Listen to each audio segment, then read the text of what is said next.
काय एवढं अर्जंटली बोलवलंस? काय झालं? सगळीकडून वाट लागली यार ऋषी. मला ऑफिस मध्ये गेले होते तिकडे पण कोणी थांबू दिलं नाही मला. तो आनंद ना हॅपी मॅन. एक मिनिट. त्या आनंदचं सोड. गुरुनाथ इम्पॉर्टंट आहे, त्याच्याबद्दल सांग. त्याचं काय, त्याने तर डिलीटच केलंय मला लाईफ मधनं. थोडंसं पण एंटरटेन करत नाही यार. बापरे, this is really a bad news यार. हो ना, माझी हालत ना डॉगी सारखी झालीये. डॉगी? हा तो डॉगी, तो इकडचा पण नसतो तिकडचा पण नसतो बिचारा. नाही, खरंय तुझं? ना घर का ना घाट का असं झालंय. काय करू यार, कुठे जाऊ आता? ऋषी तुझ्याकडे? No way. आय मीन, तुला माहितीये ना माझे पेरेंट्स आलेत आणि त्यांना नाही चालत ग असलं काही. They are very old school. I hope you understand. यार काय करू आता? त्या भक्तीने पण अल्टिमेटम दिले माहितीये 1 दिवसाचं. गॅरी नावाचं क्रेडिट कार्ड गेलं आयुष्यात ना आणि वाट लागलीये माझी. ना शॉपिंग होते ना हॉटेलिंग होते, पार्लर तर होतच नाहीये. What, I am a beggar now. I should beg now. एक मिनिट. तू कधीपासून अशी वागायला लागलीस? You are Shanaya, okay? आणि डोंट लूज होप ना यार. तू ना तू त्याला काही करून मनव. आणि गॅरीला मनवणं एवढं अवघड आहे का तुझ्यासाठी? तू कायम ते करत आलीस. एक काम कर, तू रोज ऑफिसला जात राहा. ऍटलीस्ट त्याच्या डोळ्यासमोर राहशील ना. आणि तो कसाही वागला ना तरी त्याच्याशी प्रेमाने वाग. बघ, म्हणजे this is all you can do right now. बघ, थिंक अबाउट इट.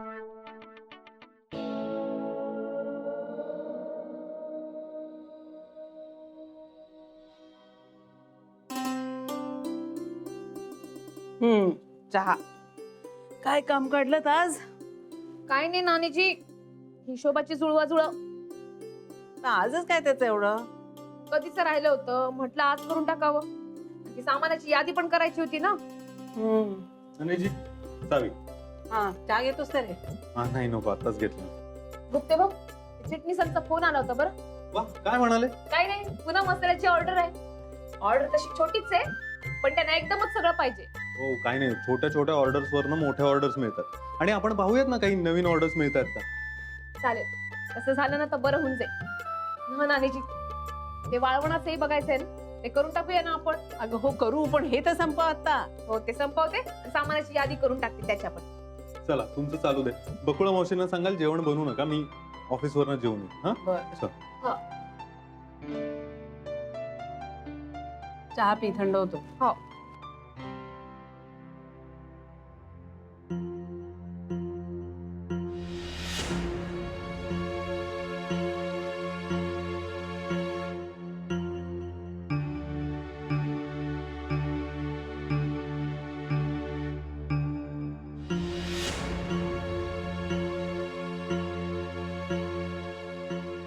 काही केल्या हे सगळं विसरताच येत नाहीये.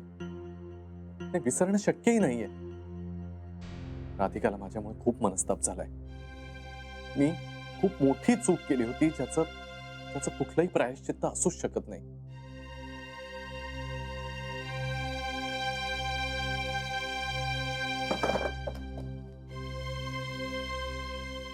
आनंद, जरा केबिन मध्ये ये ना प्लीज.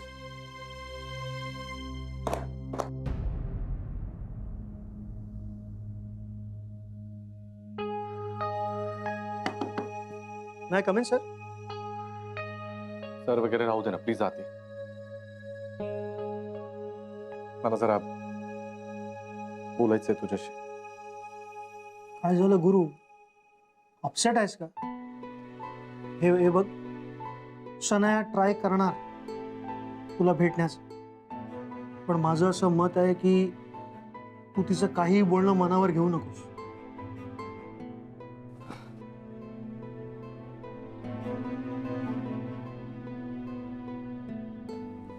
फसलो यार.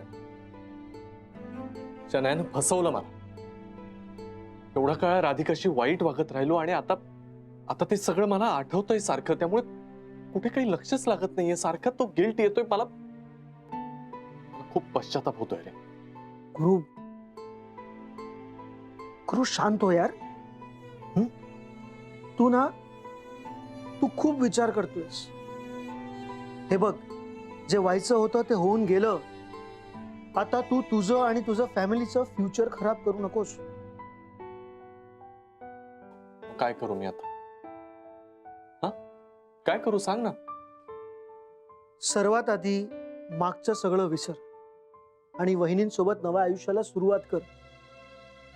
इतकं चांगलं वाग की लोकांना तुझे आधीचे फॉल्ट्स कधी आठवणारच नाही. बघ गुरु, खूप कमी लोकांना आयुष्यात सुधारण्याची संधी मिळते. You are lucky.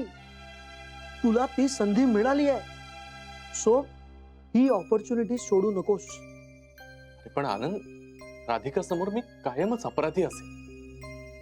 ती काही बोलली नाही तरी मला ती नजरेत दिसत राहणार आहे ना सारखं. मी तिला नाही असं सामोरं जाऊ शकत.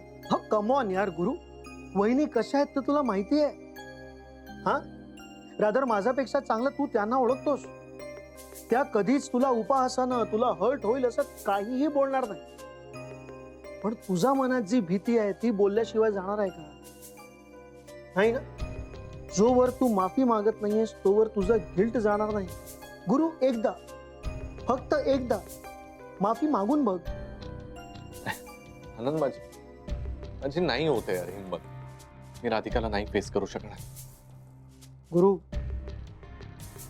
चूक झाली है कबूल करतोस. अपनी गलतियां मानने के बाद अब माफी मांगने में शर्मिंदगी कैसी? हाँ, ये गलतियां फिर से दोहराऊंगा नहीं, ये विश्वास जीतने के लिए माफी तो मांगनी ही पड़ेगी. फिर प्यार के दरवाजे अपने आप खुल जाएंगे. जिंदगी संवर जाएगी, संभल जाएगी. देख, मुझे कुछ नहीं पता है. तू वहिनींशी बोलणार आहेस, बस. आता मला काहीही सांगू नकोस. नाही नाही बोलणार.